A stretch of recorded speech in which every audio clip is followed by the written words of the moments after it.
ये क्वेश्चन है हमारा। Prove that the point 2a 4a 2a 6a 2a plus under root 3a 5a are the vertices of equilateral triangle. Application of distance formula में हम लोगों ने पढ़ रखा है कि ये अगर इक्विलेटरल ट्रायंगल का वर्टेक्स है, इक्विलेटरल ट्रायंगल के वर्टेक्स का मतलब कि हम मान लेते हैं कि एक ट्रायंगल है इक्विलेटरल। क्लास 10th लेवल के क्वेश्चंस हैं ये 2a 4a हो गया, ये मान लेते हैं कि 2a 6a हो गया, और ये मान लेते हैं कि 2a प्लस रूट 3a और 5a हो गया। यहाँ पर ए हो गया, बी हो गया और सी हो गया। हमें ये प्रूफ करना है कि ये ट्रायंगल इक्विलेटरल ट्रायंगल है। तो अब हम लोग इसके लिए कर क्या सकते हैं, ए बी की वैल्यू निकाल लेते हैं, ए बी का डिस्टेंस। ठीक है, तो डिस्टेंस कैसे निकलेगा, तो अंडर रूट में डिस्टेंस फार्मूला का एप्लीकेशन है यहाँ पे। तो 2a माइनस 2a कितना हो गया 0, और 6a माइनस 4a कितना हो गया 2a, तो 2a का होल स्क्वायर कितना आ गया 2a आ गया। इसके बीच के डिस्टेंस निकालते हैं BC। तो BC क्या हो जाएगा 2a माइनस दिस कर दो, तो इसका माइनस इतना करोगे तो कितना होगा रूट 3 आएगा। तो ये हो जाएगा 3a स्क्वायर, और इसमें से इसको माइनस करोगे तो प्लस a स्क्वायर। तो कितना हो गया ये हो गया अंडर रूट में 4a स्क्वायर, और 4a स्क्वायर का मतलब फिर से कितना आ गया 2a आ गया। ऐसे ही AC निकालते हैं, AC का डिस्टेंस फार्मूला अगर अप्लाई करेंगे तो A और C निकाल लिया तो 2a, और ये कितना आ जाएगा, ये फिर से वही आ जाएगा 3a square. Distance formula apply करना सीधे सीधे आप लोग, और a स्क्वायर ये भी हो गया अंडर रूट में 4a स्क्वायर, और इसकी भी वैल्यू कितनी आ गई 2a आ गई। तो यहाँ पे आप देख रहे हैं कि AB BC और AC तीनों आपस में इक्वल है। तो तीनों अगर इक्वल हो गया दैट मीन्स क्या हो गया, that means triangle ABC B A equilateral triangle. ठीक। तो इस तरीके से हम लोग डिस्टेंस फार्मूले का यूज़ करके और ऐसे क्वेश्चंस कर सकते हैं। ये अगला क्वेश्चन है, if the segment joining the points AB and BCD, ठीक है, subtended angle theta at origin, prove that cos theta is equal to AC plus BD upon under root A square plus B square और AC square plus D square. क्या कह रहा है question को ज़रा ध्यान से समझो। कह रहा है कि इफ़ द सेगमेंट, एक लाइन का सेगमेंट है ज्वाइनिंग द पॉइंट, तो एक कोऑर्डिनेट ज्योमेट्री का फिगर बना लो, क्योंकि ओरिजिन की भी ज़रूरत अपने को यहाँ पे पढ़ने वाली है। ठीक है, तो यहाँ पे ओरिजिन हो गया। कह रहा है कि इफ़ द सेगमेंट ज्वाइनिंग, कहीं पर कोई पॉइंट है, मान लो AB, कहीं पर कोई पॉइंट है BCD। ठीक, कह रहा है कि ये जो सेगमेंट है लाइन सेगमेंट, ये सबटेंड एंड एंगल थीटा, ये लाइन का जो सेगमेंट है ये ओरिजिन पर थीटा डिग्री के एंगल पे सबटेंड है। तो सबटेंड्स का मतलब ये लाइन सबटेंड कर रही है ओरिजिन पे, कितने एंगल पे, थीटा एंगल पे। ठीक, ओरिजिन है ये 0 0 हो गया। अब कह रहा है कि प्रूफ करो कॉस थीटा की ये वैल्यू होगी। तो याद होगा आप लोग को डिस्टेंस फार्मूला जब हम बता रहे थे, तो डिस्टेंस फार्मूला बताते समय हमने कोसाइन फार्मूला आपको बताया था।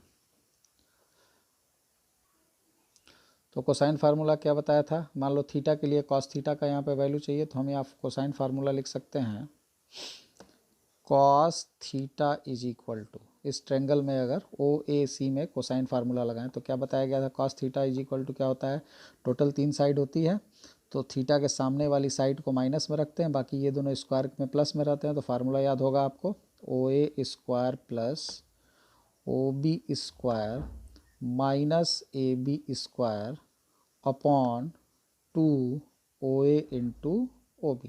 ठीक, यही पढ़े थे। अब इसमें OA OB क्या है, अब OA डिस्टेंस फार्मूले से अगर डिस्टेंस निकालें O से A का, तो क्या होगा A माइनस 0 का whole square A square, B minus 0 का होल स्क्वायर B स्क्वायर। तो इसकी वैल्यू जो आएगी वो कितनी हो जाएगी, अंडर रूट में A square plus B square. ठीक, ये वाला जो OB है ये कितना हो जाएगा, तो ज़रा सा OB देखते हैं। OB भी ऐसे ही निकालो, तो 0 0 है और वहाँ CD है, तो क्या लिखेंगे यहाँ पर, यहाँ लिखेंगे C माइनस 0 का स्क्वायर और D माइनस 0 का स्क्वायर। तो ये कितना हो जाएगा अंडर रूट में C square plus D square. अब ये AB है, ए बी अगर निकालेंगे तो ये क्या आ जाएगा, ए बी की वैल्यू देखो कितनी आ जाएगी, इसका डिस्टेंस अगर निकालोगे तो अंडर रूट में ए माइनस सी का होल स्क्वायर और प्लस बी माइनस डी का होल स्क्वायर। ठीक, तो इसको और सिंप्लीफाई कर लेंगे तो वैल्यू क्या हो जाएगी अंडर रूट में और खैर अंडर रूट से हमको मतलब भी नहीं है यहाँ पे, क्योंकि यहाँ लिखा हुआ है होल स्क्वायर। तो चलो यहाँ वैल्यू लिखते हैं, तो क्या हो जाएगा cos theta is equal to o a का स्क्वायर। ओ ए का स्क्वायर मतलब ओ ए की लंबाई आ गई है, स्क्वायर कर दिया मतलब a square plus B square plus o b का स्क्वायर मतलब c square plus D square minus a b का स्क्वायर, ये ए बी की वैल्यू आई है इसका स्क्वायर मतलब रूट हट जाएगा, रूट हटेगा तो अंदर का होल स्क्वायर खोल दो तो क्या हो जाएगा, माइनस है तो अंदर का सारा साइन चेंज हो जाएगा, या फिर लिख भी देते हैं a square plus c square minus 2ac plus B square plus D square minus 2bd, यही होगा। और अपॉन में इन दोनों का प्रोडक्ट, तो 2 times o a into o b, तो अंडर रूट में ओ ए का मतलब a square plus B square, o b का मतलब c square plus D square. अब ऊपर जब माइनस हटाओगे तो क्या होगा, ऊपर अगर माइनस हटाओगे तो हो जाएगा ए square plus B square plus c square plus D square minus a square minus c square plus 2ac minus b square minus d square plus 2bd, और नीचे क्या मिल जाएगा, नीचे ये 2 टाइम्स और अंडर रूट के दोनों क्वांटिटीज़ मल्टीप्लाई होकर के ब्रैकेट में लिखे जा सकते हैं एक साथ, तो क्या हो जाएगा ए स्क्वायर प्लस बी स्क्वायर और C square plus D square. अब ऊपर देखो A square B square C square D square, A square C square B square D square से कैंसिल हो गया, ऊपर बचा क्या, दोनों ये बचा और ये बचा, दोनों में से 2 कॉमन ले सकते हैं तो 2 कॉमन ले लिया, अंदर क्या बच गया, अंदर बचा ए सी प्लस बी डी और नीचे ये फिर 2 है, और अंडर रूट में क्या वैल्यू बच गई, ए स्क्वायर प्लस बी स्क्वायर और C square plus D square, 2 से 2 कैंसिल हो गया, ये वैल्यू आ गई। अब देखो ज़रा क्वेश्चन में अपने को क्या लाना था क्वेश्चन में लाना था A C plus B D upon under root A square plus B square C square plus D square, और आया क्या अपने पास, वही A C plus B D upon under root A square plus B square C square plus D square. तो ये अपना proof हो गया। ठीक है, अगला क्वेश्चन देखो, ऐसा क्वेश्चन हम डायरेक्ट फार्मूले का कराए भी हुए हैं एग्जाम्पल में, देखिएगा। करा कि द 3 वर्टाइसेज ऑफ पैरेललोग्राम आर दिया हुआ है और find all possible coordinate of it's 4th vertex. हमने आपको बताया था कि कभी भी जेई का हमने क्वेश्चन भी कराया हुआ है, वीडियो लेक्चर में देखना, जहाँ थ्योरम पढ़ाए हुए हैं डिस्टेंस फार्मूले में, वहाँ हमने आपको बताया था कि किसी भी पैरेललोग्राम का 3 वर्टेक्स दिया हो और चौथा वर्टेक्स पूछे तो हम चौथा वर्टेक्स कैसे निकालते हैं। साथ में हमने ये 2 चीज़ क्वेश्चन में काफ़ी डिटेल में चर्चा हुई थी कि अगर ये तीनों ऑर्डर में हो तब कुछ और आएगा, और ऑर्डर बदलते जाएंगे तो अलग अलग रिजल्ट आएगा। जैसे हमने बोला था कि मान लो 3 पॉइंट तुमको दे दिया जाए, मान लेते हैं एक पॉइंट हो गया -1 0, एक पॉइंट हो गया 3 1 और एक पॉइंट हो गया 2 2। ठीक, एक पॉइंट ये दोनों मिला दिया, ये मिला दिया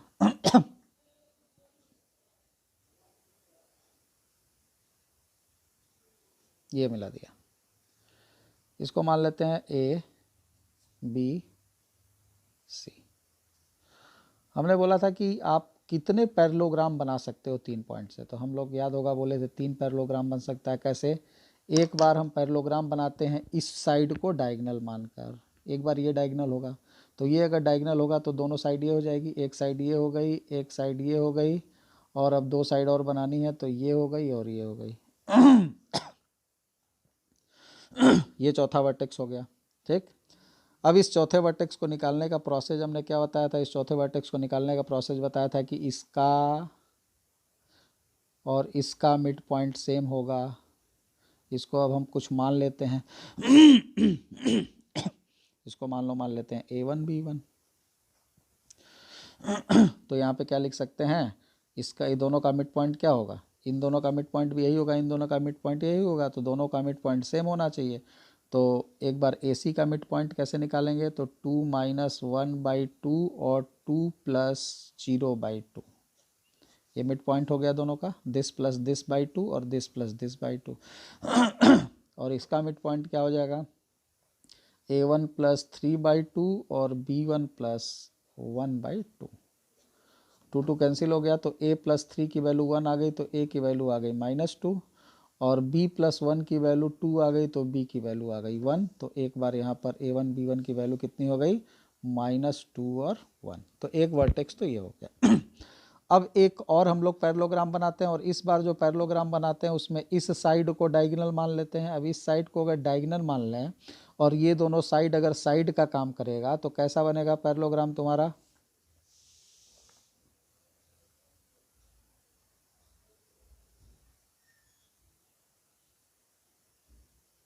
ये पैरेललोग्राम हो गया, ये वाला देखो, ये वाला पैरेललोग्राम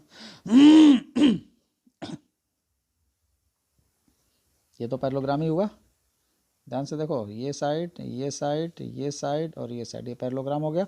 अब इसमें इसका मिड पॉइंट और इसका मिड पॉइंट सेम होगा। इसको अब हम मान लेते हैं डी डैश, यहाँ पर मान लेते हैं A2 B2 इसका वर्टेक्स। अब ये वर्टेक्स अगर निकालना है तो इसका मिड पॉइंट कितना होगा 3 - 1/2 और 1 + 0/2 और इसका मिड पॉइंट क्या होगा A2 + 2/2 और B2 + 2/2। अब यहाँ 2 कैंसिल, 2 कैंसिल, ये 2 हो गया तो A2 की वैल्यू कितनी हो गई 0 और इसको अगर ले लेंगे तो B2 की वैल्यू कितनी हो जाएगी -1। तो ये कोऑर्डिनेट कितना हो गया 0 और -1। बात समझ में आ रही है?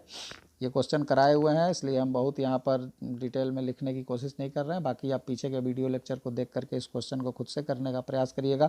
इस बार इस वाली साइड को हम लोग वर्टेक्स डायगोनल बनाने जा रहे हैं। ये दोनों साइड का काम करें और ये डायगोनल का, तो कैसे पॉसिबल होगा? ये डायगोनल है तो ऐसे और ऐसे। ये तुम्हारा एक बन गया, ये वाला, ये एक पैरेललोग्राम बन गया, देख रहे हो। अब ये पैरेललोग्राम बन गया, इसको नाम दे देते हैं D डबल डैश, ठीक है। अब इस पैरेललोग्राम में ये तुम्हारा ये साइड हो गया, एक ये साइड हो गया, एक ये साइड हो गया और एक ये साइड। ये पैरेललोग्राम का अगर तुमको ये वाला पॉइंट फाइंड करना है तो क्या करेंगे, फिर वही मेथड, इसको ज्वाइन कर दिया। इसको हम मान लेते हैं A3 B3। अब इसका मिड पॉइंट और इसका मिड पॉइंट एक ही होगा, तो क्या करेंगे जल्दी बोलो, क्या लिखेंगे यहाँ पर? इसका और इसका मिड पॉइंट कितना होगा A3 - 1/2 और B3 + 0/2, ठीक। और इन दोनों का मिड पॉइंट क्या होगा 3 + 2/2 और 1 + 2/2। 2 कैंसिल हो गया, 2 कैंसिल हो गया। A3 की वैल्यू ये 5 और ये उधर जाएगा तो 6, तो A3 की वैल्यू 6 हो गई और ये कितना हो गया B3 की वैल्यू हो गई 3। तो यहाँ पर तीसरा वर्टेक्स क्या हो गया, ये वाला 6 और 3। तो टोटल पॉसिबल वर्टेक्स कौन कौन से हो गए? आंसर देखो, एक तो हो गया तुम्हारा -2 1, ये वाला एक पॉसिबल केस। दूसरा पॉसिबल केस तुम्हारा ये आया था कितना 0 -1 और तीसरा पॉसिबल केस तुम्हारा क्या हो गया था ये 6 और 3। तो टोटल कितने पॉसिबल केसेस हो गए? ये 3 पॉसिबल केसेस हो गए -2 1, 0 -1 और 6 3। तो किसी भी पैरेललोग्राम के तीन वर्टेक्स का कोऑर्डिनेट अगर पता है तो चौथा वर्टेक्स अगर वो ऑर्डर में दिया हुआ है तब तो ऑर्डर में हम एक सिंपल फॉर्म में चलेंगे कि भाई ऑर्डर में अगर ये तीनों है तो हम पहले इसको लेंगे, फिर इसको, फिर इसको, फिर इसको। ऑर्डर नहीं दिया हुआ है तो कोई सा भी पहले हो सकता है, कोई सा भी बाद में हो सकता है, ठीक है। इस बात को यहाँ पे ध्यान रखिएगा।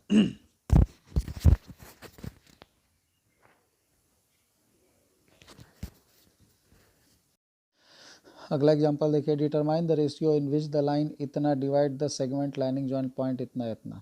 ये भी हम पीछे कराए हुए हैं, जा करके पीछे आप थ्योरी में देख सकते हैं। जैसे कह रहा है कि एक 1 3 पॉइंट है, एक 2 7 पॉइंट है, मान लो ए है, ये बी है। इन दोनों को मिलाने वाली जो लाइन, इन दोनों को मिलाने वाली जो लाइन है, उस लाइन को ये लाइन क्या कर रहा है, डिवाइड कर रहा है। कहीं से डिवाइड कर रहा होगा, मान लो ये डिवाइड कर दिया। कौन सी लाइन है 3x + y - 9 = 0। पूछ रहा है किस रेशियो में डिवाइड कर रहा है, तो हमने इस पर एक बड़ा सा एग्जांपल भी कराया था और समझाया भी था कि अगर कोई लाइन किन्हीं दो पॉइंट को मिलाने वाली लाइन को डिवाइड करती है तो रेशियो हम कैसे निकालते हैं। पीछे देखो बोले थे माइनस लगा देते हैं। इन दोनों में जो पहले पॉइंट दिया हुआ है उसको उठा करके इस लाइन में रखते हैं एक्स वाई के जगह, तो क्या हो जाएगा 3 × 1 प्लस वाई के प्लेस पे 3 रख दिया -9। अब नीचे क्या रखते हैं, तो नीचे ये सेकंड वाला पॉइंट रखते हैं, ये सेकंड वाला पॉइंट इसमें रखेंगे तो क्या हो जाएगा, ये 2 रखेंगे तो 3 इंटू 2 हो गया, फिर +7 हो गया और -9 हो गया। तो कितना हो जाएगा रेशियो -3 + 3 कितना हो जाएगा, ये 3 इंटू करके 3 हो गया, 3 + 3 6 और -3 तो -3 हो गया। और ये कितना हो गया 6 और 7 13 13 - 9 4 हो गया। अब ये माइनस माइनस प्लस हो गया तो रिजल्ट कितना आ गया 3/4। तो रेशियो क्या लिखेंगे, रेशियो लिखेंगे 3:4। रेशियो पॉजिटिव आया कि नेगेटिव आया, तो ये पॉजिटिव आया, प्लस का साइन आगे आया, माइनस माइनस प्लस हो गया, तो क्या लिख देंगे इंटरनली। याद होगा हमने बता रखा है कि कभी भी अगर आपका रेशियो पॉजिटिव आता है तो इंटरनल डिवीजन होता है और माइनस आता है तो एक्सटर्नल डिवीजन होता है। मतलब ये जो लाइन है ये इन दोनों पॉइंट को ज्वाइन करने वाली लाइन को इंटरनली डिवाइड कर रहा है, यानी जो हम फिगर बनाया वो सही है, बाहर जाके एक्सटर्नली डिवाइड नहीं कर रहा है। अगला एग्जाम्पल देखते हैं। अगले क्वेश्चन में करा the coordinate of mid point of side of triangle are this find the coordinate of its vertex. Question को ध्यान से पढ़िए, वीडियो पॉज कर लिया करिए और देखिए कि पीछे जो थ्योरी पढ़े उससे क्वेश्चन पढ़ के आपसे लग रहा है कि नहीं। मेरी स्पीड से बार बार आप जा करके क्वेश्चन मत देखिए हम क्वेश्चन पढ़ रहे हैं और डायरेक्ट सॉल्व कर रहे हैं। आप क्वेश्चन पढ़ने के लिए वीडियो पॉज करिए, वीडियो पॉज करके आराम से क्वेश्चन पढ़िए। क्वेश्चन पढ़ने के बाद से अगर पीछे की थ्योरी से वो क्वेश्चन आपसे डायरेक्ट लग रहा है तो बिना वीडियो देखे बनाइए, उसके बाद फिर वीडियो देख करके उस आंसर को या सोल्यूशन को आपने कहाँ गलती किया है मैच करिए। तो ध्यान दो इस पर।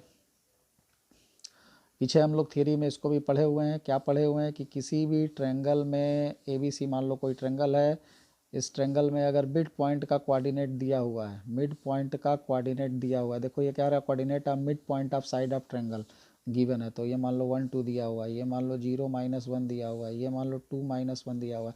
तो बोल रहा है कि find the coordinate of its vertex, ABC की वैल्यू निकालो। वर्टेक्स का कोऑर्डिनेट क्या होगा, याद होगा फार्मूला बताए थे ए का, हम डायरेक्ट लिख रहे हैं। हमने क्या बोला था कि ए जिस पॉइंट का कोऑर्डिनेट लिख रहा है अगर मिड पॉइंट पता है तो जिन दोनों से मिल करके बना है उसको जोड़ना है और अपोजिट वाले को घटाना है। तो एक्स कोऑर्डिनेट निकालना है, तो एक्स इसका 2 है, इसका x 0 है, तो 2 + 0 2 हो गया और अपोजिट वाला माइनस कर देंगे तो कितना लिखेंगे 2 + 0 -1। इधर -1 इन दोनों को जोड़ देंगे और इसको घटा देंगे तो हो जाएगा -2। तो कितनी वैल्यू आ गई देखो जरा इसको, ये तो हो गया 1 और ये हो गया -4। तो ए का कोऑर्डिनेट आ गया 1 - 4। बी निकालना है तो बी अब हम डायरेक्ट लिख रहे हैं, खुद से निकालिएगा। इन दोनों को जोड़ दिया तो 2 और 1 हो गया 3, 3 में से 0 हटाया तो 3 हो गया। इन दोनों को जोड़ देंगे तो 2 और -1 जोड़िए तो 1 हो गया और 1 में से -1 किया तो 0 हो गया। इसी तरह सी अगर लिखना होगा तो सी इन दोनों से मिलकर बना है तो 1 + 0, तो 1 + 0 कितना हो गया 1, 1 में से 2 माइनस हुआ तो -1 -1 और 2, -1 और 2 हो गया 1 और 1 में से -1 किया तो वैल्यू हो गई 0। तो कितनी वैल्यू आ गई 1 - 4 आ गया, 3 0 आ गया और -1 0 आ गया। तो ये तीनों इस ट्रायंगल के कोऑर्डिनेट्स हो गए। ये क्वेश्चन भी देखो, the opposite angular point of square are 3 4 and 1 -1 find the coordinate of the other 2 vertices. ये भी हम लोग कर रखे हैं। क्या कर रहा है कि किसी स्क्वायर का, कोई स्क्वायर है ठीक है, उस स्क्वायर का opposite angular point, opposite angular point मतलब ये दोनों अपोजिट एंगल हैं, तो अपोजिट एंगल वाले पॉइंट, एक का कोऑर्डिनेट दिया हुआ है 3 4 और एक का कोऑर्डिनेट दिया हुआ है 1 -1। ठीक, कह रहा है find the coordinate of other 2 vertices. ये भी हम थियरी में आपको पढ़ाए हुए हैं कि किसी भी स्क्वायर का अगर 2 वर्टेक्स पता है अपोजिट वाला तो इन दोनों को कैसे निकाला जाता है। तो इसके लिए हमने फार्मूला आपको बता रखा है कि ये दोनों कोऑर्डिनेट निकालने के लिए x1 + x2 ± y1 - y2/2 formula बार बार लिखिए, y1 + y2 minus plus x1 - x2/2 हमने बताया आपको, बार बार फार्मूला लिखोगे तो याद हो जाएगा पीछे थ्योरी में जा कर के फार्मूला देख सकते हो, ये कहाँ पर हमने बता रखा है। कहीं पर भी अगर अपोजिट वर्टेक्स, किसी वर्टेक्स का अपोजिट जो कोई भी वर्टेक्स है उसके अपोजिट जो ये दोनों पॉइंट्स हैं, ये डायगोनल के एंड पॉइंट्स पता है तो बाकी दूसरे डायगोनल का एंड पॉइंट निकालने के लिए क्या करते हैं, तो वही चीज़ यहाँ पूछ रहा है। अब इसमें हम यहाँ पर इसको x1 y1 मान लेते हैं और इसको x2 y2 मान लेते हैं और उठा के वैल्यू फार्मूले में पुट कर देते हैं। तो x1 + x2 यहाँ पर है यानी 4 और plus minus y1 minus y2, y1 minus y2 तो माइनस माइनस प्लस हो जाएगा, तो 4 + 1 5 हो गया और नीचे 2 आ गया। यहाँ पर क्या हो जाएगा y1 plus y1 plus y2 मतलब 4 माइनस 1 यानी 3 हो गया, और minus plus x1 minus x2 मतलब 3 माइनस 1 तो कितना हो गया 2 और नीचे हो गया 2। आप फार्मूला कायदे से वैल्यू रख करके खुद से करिएगा, कैलकुलेशन देखने की यहाँ पे ज़रूरत नहीं, कैलकुलेशन खुद से करिए। एक बार प्लस लेंगे इसका, तो इसका जब ऊपर प्लस है तो इसका ऊपर माइनस है, और इसका माइनस है तो इसका प्लस है, तो यहीं पर इसको हम दो पार्ट में ले लेंगे। एक बार ले लेंगे 4 + 5/2 और 3 - 2/2, और या एक पॉइंट क्या ले लेंगे इसका माइनस, तो 4 - 5/2 और 3 + 2/2। तो यहाँ पर पॉइंट तुमको क्या मिल गया यहाँ पर पॉइंट मिला 9/2 और यहाँ पर मिल गया 1/2, और यहाँ पे क्या मिलेगा -1/2 और ये मिलेगा 5/2। तो एक आंसर ये हुआ, एक आंसर ये हुआ। तो ये दोनों जो अपोजिट एंगुलर पॉइंट हैं, इसमें एक पॉइंट का कोऑर्डिनेट 9/2 1/2 और एक का कोऑर्डिनेट -1/2 और 5/2 आया। ठीक है, अगला एग्जाम्पल देखते हैं। ये कुछ एग्जाम्पल देख लो, एग्जाम्पल पढ़ लो और खुद से इसको करने की कोशिश करो। पहला वाला देखो, कह रहा है कि find the value of x if the distance between the point इतना इतना इज 5। देखो इसके और इसके बीच का डिस्टेंस, इसके और इसके बीच का डिस्टेंस, फार्मूला लगाओ और उसको 5 के बराबर कर दो, रिजल्ट निकाल लो, x की वैल्यू निकालनी है। यहाँ अगर find the coordinate of point which trisect the line segment इतना इतना, इन दोनों को ट्राइसेक्ट करने वाला, हम आपको हिंट दे देते हैं, खुद से क्वेश्चन करिएगा। ट्राइसेक्ट करने का मतलब हुआ कि ये आपका लाइन हो गई, ये पॉइंट मान लो आपकी कौन सी हो गई 1 और -2, और ये पॉइंट तुम्हारी -3 और 4 हो गई। कह रहा इन दोनों को ट्राइसेक्ट करने वाले जो पॉइंट है उनका कोऑर्डिनेट, ट्राइसेक्ट का मतलब होता है 3 पार्ट में, एक पार्ट ये हो गया, एक पार्ट ये हो गया, एक पार्ट ये हो गया, तो 3 पार्ट में डिवाइड जो कर रहा है उसका कोऑर्डिनेट बताना है। तो ये मान लो ए है, ये मान लो बी है, और ये मान लो पॉइंट पी, ये पॉइंट क्यू हो गया। तो ये और ये आपस में बराबर हो गया, और ये भी तीनों आपस में बराबर हो गए। अब यहाँ अगर पी पॉइंट का कोऑर्डिनेट तुमको निकालना है, तो पी पॉइंट का कोऑर्डिनेट अगर तुमको निकालना है, तो ट्राइसेक्ट का मतलब ये हुआ कि ए और बी पता है, तो किस रेशियो में पी इसको डिवाइड कर रहा है। तो रेशियो देखो, यहाँ से यहाँ तक जितना होगा ये वाला पार्ट उसका डबल होगा, क्योंकि ये और ये तीनों 1 1 1 है, तीनों बराबर हैं। तो अगर ये 1 हो गया यहाँ से यहाँ तक, तो यहाँ से यहाँ तक ये 2 हो जाएगा, तो 1:2 के रेशियो में डिवाइड कर रहा है। और अब क्यू निकालना है, तो क्यू निकालना है तो पी अगर पता चल गया तो क्यू पी और बी का मिड पॉइंट है, उससे निकाल लो।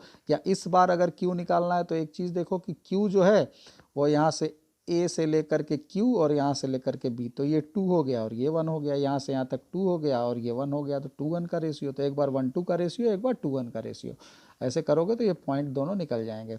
तीसरा कह रहा है कि in what ratio does the point इतना divide the line segment joining the point 4 4 and 7 7। Question में कह रहा है कि एक 0.44 है, एक 0.77 है, और इन दोनों को मिलाने वाली लाइन को -1 और -1 किस रेशियो में डिवाइड करता है, रेशियो पूछ रहा है। हमने आपको बता रखा था कि कभी भी अगर आपसे रेशियो पूछा जाए ठीक है, कोऑर्डिनेट पॉइंट का दे दे और रेशियो पूछे, तो ऐसी परिस्थिति में क्या किया जाता है। तो हमने बताया था कि रेशियो सपोज कर लेते हैं λ/1 है। ठीक, तो अब मान लो कि λ/1 में इन दोनों को जो पॉइंट इंटरसेक्ट कर रहा है, अब इंटरली कर रहा है कि एक्सटर्नली कर रहा है हमको नहीं पता है, ये अंदर है कि बाहर है हमको नहीं पता है, हालांकि यहाँ पे हमको पता है लेकिन फिर भी हम दिमाग नहीं लगाएंगे। तो यहाँ और यहाँ को ज्वाइन करने वाली लाइन को कोई भी पॉइंट इस रेशियो में डिवाइड कर रहा है, तो चलो हम मान लेते हैं कि इंटरनली डिवाइड कर रहा है। अब बोलोगे सर आपने क्यों बोला इंटरनली डिवाइड कर रहा है, तो याद होगा हमने आपको बोला था कि जब भी रेशियो पूछा जाए तो आप दिमाग नहीं लगाओ कि किस रेशियो में डिवाइड कर रहा है, आप इंटरनल मानकर इंटरनल का फार्मूला लगाओ, रिजल्ट निकालो। अगर वो रिजल्ट पॉजिटिव आ जाता है इसका मतलब सच में इंटरनल था, और अगर रिजल्ट निगेटिव आ जाता है मतलब वो एक्सटर्नल था। सिंपल सी बात है, दिमाग लगाने की ज़रूरत यहाँ पे नहीं है। तो हम लोग मान लेते हैं कि -1 और -1 इसको इंटरनली डिवाइड करा λ और 1 के रेशियो में। ठीक है, अब हम लोग क्वेश्चन सॉल्व करते हैं। क्या हम लोगों ने पढ़ रखा है, तो इसका कोऑर्डिनेट कैसे निकलता है। अगर ये mn रेशियो पता होता है और ये x1 हो जाए, ये y1 हो जाए, ये x2 हो जाए, y2 हो जाए, और ये m हो गया और ये n हो गया, फार्मूला लगा दो। तो क्या फार्मूला होता है रेशियो के लिए, m/x2 मतलब 7 λ + n इंटू x1, यानी कि क्या हो जाएगा तुम्हारा 4 अपॉन लैम्डा प्लस 1, एक वैल्यू ये आ गई। और दूसरा कोऑर्डिनेट क्या हो जाएगा, वही सेम चीज़ 7 lambda plus 4 by lambda plus 1, same ही आएगा। अब ये वैल्यू कह रहा है कि हम जो निकाले वो एक्चुअल में -1 और -1 दिया हुआ है, हमको तो लैम्डा पूछ रहा था, ये तो हमने फार्मूले से निकाला। और इस क्वेश्चन में इसने दे रखा है कि वो लैम्डा इस 1 में डिवाइड कौन कर रहा है, -1 और 1, यानी -1, यानी इसकी वैल्यू -1 हो गई। ये जो वैल्यू हुई वही -1 के बराबर, तो -1 के बराबर कर दो, तो 7 lambda plus 4 upon lambda plus 1 is equal to -1।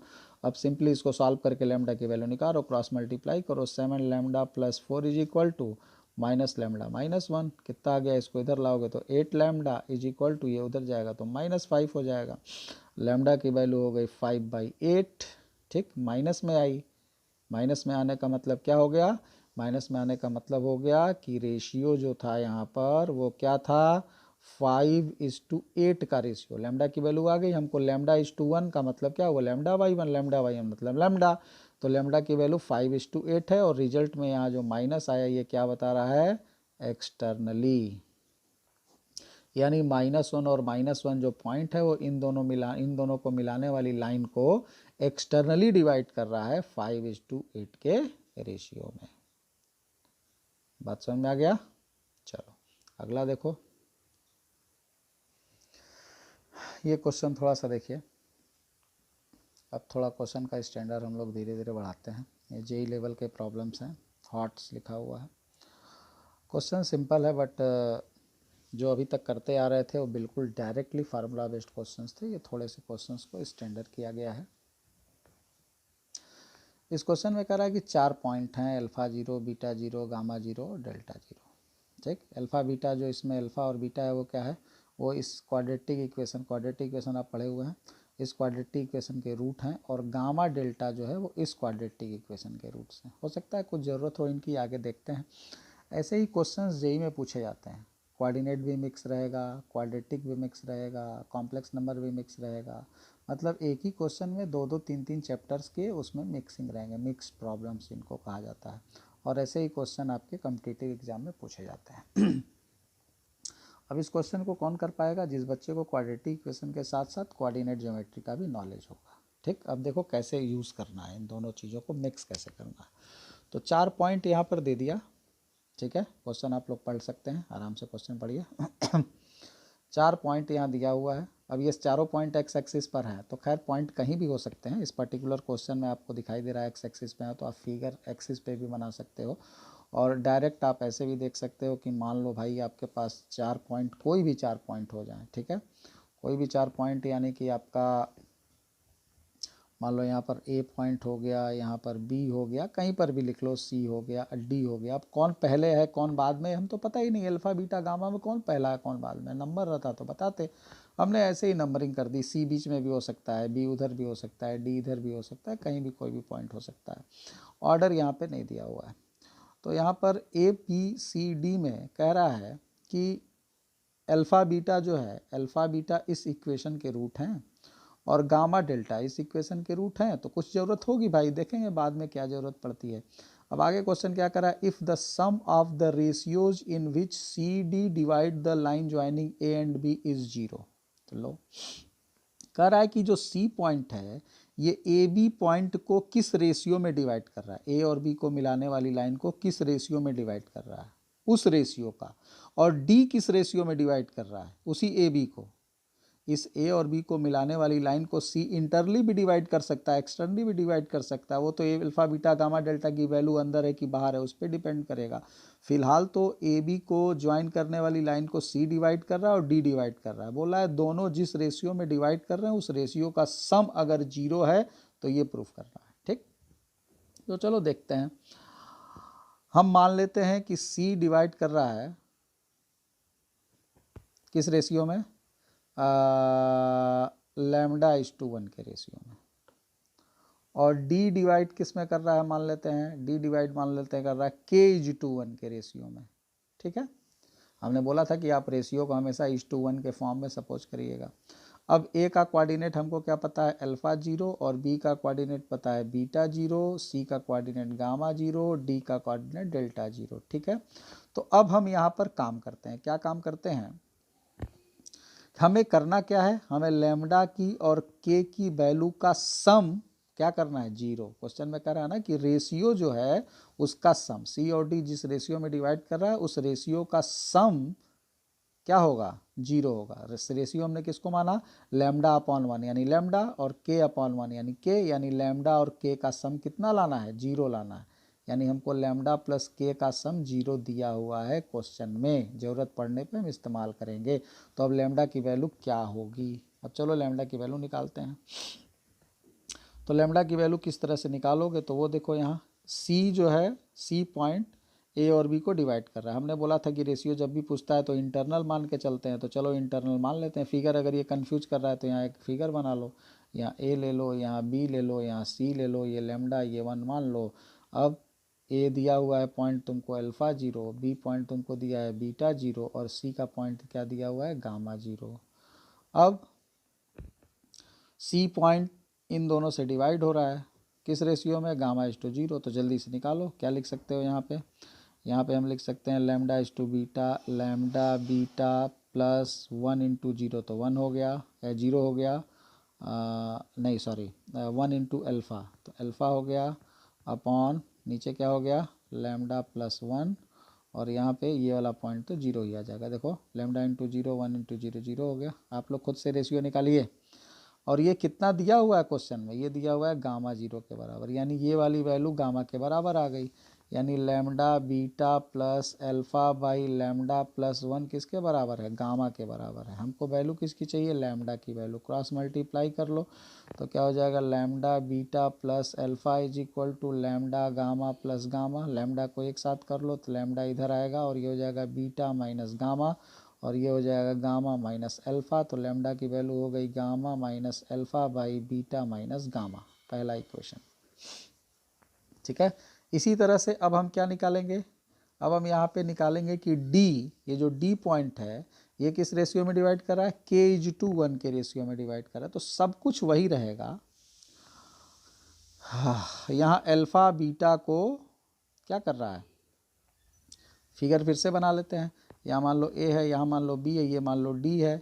ए हो गया अल्फ़ा 0, बी हो गया तुम्हारा बीटा 0, और डी तुम्हारा हो गया डेल्टा 0। अब ये किस रेशियो में डिवाइड कर रहा है, के इज टू 1 के रेशियो में डिवाइड कर रहा है। तो यहाँ पे क्या लिखेंगे, delta plus beta, delta beta, और ये हो जाएगा इधर 1, सॉरी डेल्टा बीटा नहीं सॉरी, ये के इज टू 1 का रेशियो है ना, तो क्या लिखेंगे, के इंटू बीटा, के into beta plus 1 into alpha, यानी अल्फ़ा अपॉन के प्लस 1 इज इक्वल टू किसके बराबर आ जाएगा, इसके बराबर, डेल्टा के बराबर।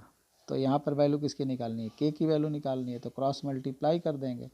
तो के की वैल्यू कितनी हो जाएगी, क्रॉस मल्टीप्लाई करेंगे तो नीचे हो जाएगा बीटा माइनस डेल्टा, और ऊपर हो जाएगा डेल्टा माइनस अल्फ़ा।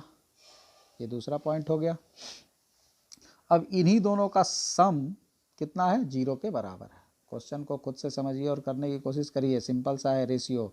इन दोनों का सम क्वेश्चन में कह रहा है 0 के बराबर है। तो देखते हैं आगे। अब अकॉर्डिंग टू प्रॉब्लम, क्वेश्चन के हिसाब से लैम्डा प्लस के की वैल्यू कितनी होनी चाहिए, 0 होनी चाहिए। ठीक है, इसकी वैल्यू ये, इसकी वैल्यू ये, पीछे से देख लो, दोनों का सम 0 के बराबर है। अब सम 0 के बराबर है तो आप यहाँ पे सम निकालो एलसीएम लेकर के। अब इसका एलसीएम कैसे लेंगे, तो सीधे सीधे आप एलसीएम इसका निकालने की कोशिश करिए। एलसीएम लेके नीचे क्या आ जाएगा, बीटा माइनस गामा और बीटा माइनस डेल्टा। खैर ये नीचे लिखने की ज़रूरत नहीं है, तो क्रॉस मल्टीप्लाई होकर ख़त्म हो जाएगा। अब इसका मल्टीप्लाई इसमें हो जाएगा, गामा माइनस अल्फ़ा और बीटा माइनस डेल्टा, और प्लस डेल्टा माइनस अल्फ़ा और beta minus gamma is equal to 0। इसको क्रॉस मल्टीप्लाई करके ख़त्म कर दो। ये क्या बचेगा, मल्टीप्लाई करो तो ये क्या हो जाएगा, gamma beta minus gamma delta minus alpha beta plus alpha delta. Plus, अब इसको मल्टीप्लाई करो, delta beta minus delta gamma minus alpha beta plus alpha gamma is equal to 0। ठीक है। अब इसको ज़रा ध्यान से देखो, इसको सेट करो थोड़ा सा। इसकी अभी पीछे और भी क्वेश्चन में कंडीशन दी हुई है, ज़रूरत पड़ेगी तो हम लोग काम करेंगे उसका, पहले देखते हैं क्या कर सकते हैं। यहाँ हमको देखो अल्फ़ा बीटा का प्रोडक्ट दिखा रहा है, अल्फ़ा बीटा का सम मल्टीप्लाई सारी चीज़ें दिख रही हैं। तो हम यहाँ पे थोड़ा सा दिमाग लगाएंगे। गामा इंटू डेल्टा दिख रहा है, गामा इंटू डेल्टा दिख रहा है, अल्फ़ा बीटा दिख रहा है। हमको ये सारी वैल्यूज़ पता हैं। ये माइनस माइनस वालों को उधर उठा ले जाते हैं, प्लस वाले को एक तरफ कर लेते हैं। तो gamma beta plus alpha delta plus delta beta plus alpha gamma एक साइड हो गया, और बाकी ये सब उधर चला गया। तो 2 अल्फ़ा बीटा आ गया और 2 गामा डेल्टा आ गया। ठीक, इन दोनों को एक साथ कुछ कॉमन मिल रहा है? कुछ नहीं। इसको अगर एक साथ लेते तो कुछ कॉमन मिलता बीटा, तो बीटा कॉमन मिल जाएगा, तो अंदर गामा प्लस डेल्टा बचेगा। इसको और इसको एक साथ ले लेते तो अल्फ़ा कॉमन हो जाता, तो अल्फ़ा कॉमन हो जाता, अंदर यहाँ पर भी गामा प्लस डेल्टा बच जाता, और यहाँ आ गया 2 कॉमन ले लेते तो alpha beta plus gamma delta हो जाता। यहाँ ये दोनों में से कॉमन है तो हम गामा प्लस डेल्टा कॉमन ले सकते हैं। यहाँ पर अंदर बच गया तुम्हारा अल्फ़ा प्लस बीटा, और इधर हो गया 2 times alpha beta plus gamma delta. अब यहाँ पर ये जो आया, इसकी वैल्यूज़ हम रख सकते हैं। क्या रख सकते हैं? तो क्वेश्चन ज़रा पॉज करके बैक करके देखो, क्वेश्चन क्या था। क्वेश्चन में कह रहा था कि अल्फ़ा बीटा क्या है। क्वेश्चन में ज़रा पीछे जा करके देखो, क्वेश्चन क्या कर रहा था। क्वेश्चन कह रहा था कि अल्फ़ा बीटा रूट है किसका? किसका था रूट? इसी का रूट था अल्फ़ा बीटा। अल्फ़ा बीटा अगर इसका रूट था तो किसी क्वाड्रेटिक इक्वेशन के रूट अगर पता हो तो हमको देखो यहाँ अल्फ़ा प्लस बीटा चाहिए, तो किसी क्वाड्रेटिक इक्वेशन का अगर रूट पता है तो आपको पता है कि उसके रूट का सम क्या होता है? माइनस बी बाई ए। क्या होता है? Minus coefficient of x upon coefficient of x square, यही पढ़े थे ना। तो x का कोफिशिएंट कितना है यहाँ पे? माइनस पहले लगा दो, x का कोफिशिएंट 2h है और एक्स स्क्वायर का कोफिशिएंट a है। तो कितनी वैल्यू हो गई अल्फ़ा और बीटा के सम की? अल्फ़ा बीटा के सम की वैल्यू हो गई -2h/a, और is equal to delta gamma delta का सम क्या होगा? तो ज़रा देखो पीछे जा करके, गामा डेल्टा किसका रूट था? तो गामा डेल्टा इसी में 1 1 1 लिखा हुआ था, उसका रूट था। तो यही सेम रिजल्ट आएगा, बस कितना हो जाएगा? 2h1/a1। यहाँ पर क्या हो जाएगा? 2 टाइम्स अल्फ़ा बीटा का प्रोडक्ट, यहाँ पे रूट का प्रोडक्ट कितना होता है? c/a, तो c की जगह क्या पर है? b है, और a की जगह a है, तो इसकी वैल्यू कितनी हो जाएगी? b/a, और वहाँ पर क्या था? b1/a1, बीच में प्लस था। अब तुम इसको सॉल्व करो, इक्वेशन को सिंपली, दोनों माइनस माइनस मल्टीप्लाई होकर के प्लस हो गया, तो कितना हो गया ये? 4h(h1) अपॉन a1a, और उधर क्या होगा? मल्टीप्लाई करो तो 2 इधर आ गया, कॉमन 2 है, अंदर एलसीएम लेके सॉल्व करोगे तो क्या हो जाएगा? a1b plus ab1 upon a1। अब देखो a1 दोनों साइड से कैंसिल हो गया, इस 2 से ये 4 कैंसिल हो गया, 2 टाइम्स आ गया, तो यहाँ पर क्या आ गया? 2h(h1) is equal to a1b plus ab1। और ज़रा पीछे देखो जा करके, शायद यही हमको प्रूव भी करना था। ठीक है,